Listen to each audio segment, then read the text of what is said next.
The implications of Swalwell's resignation are massive and spark questions of a potential special election in California to fill that vacancy.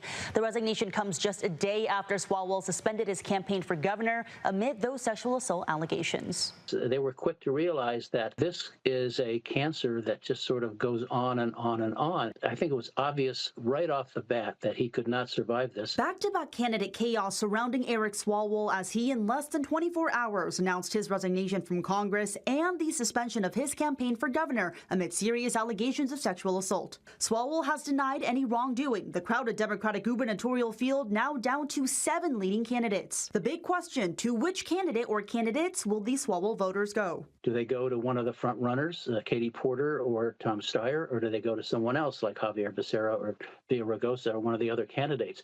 We don't know yet. Well, somebody needs to step out of the box and do something different. And not something different in the way that Eric Swalwell was doing something different. They need to do something different positively. Political experts floating 3 Democratic names to replace Swalwell as the leading Democratic candidate: Tom Steyer, Katie Porter, and Matt Mahan. To me, as a registered lifelong Democrat, it's a little boring. There are a lot of people running for second place right now. Tom Steyer, who's got unlimited bank account. Katie Porter, the prominent female on the ticket. Mahan brings some bona fides that the others don't. Candidates seizing the moment to elevate their own campaigns, with the race of 7 Democrats and 2 Republicans still without a clear frontrunner. We asked San Jose Mayor Matt Mahan directly. Steyer was unavailable for an interview. We did not hear back from Porter. How does the Swalwell dropping out change the dynamics of the gubernatorial race, in your opinion? I think this race is more open than ever.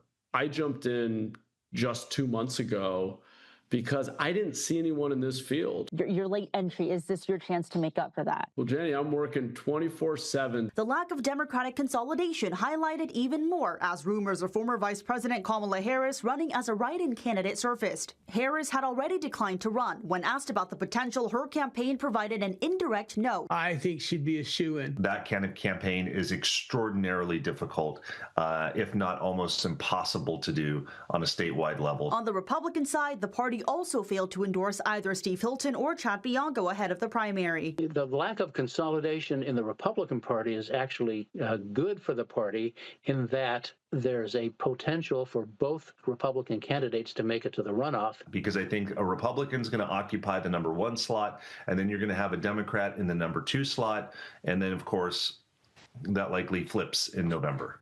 Again, the big question for Democrats now is, where do the Swalwell votes go? Voters will need to pay attention as Swalwell's name remains on the June primary ballot. Political experts also note they're hearing and seeing more of Javier Becerra's name being floated, and that he could be that dark horse candidate. Jenny He, News 8.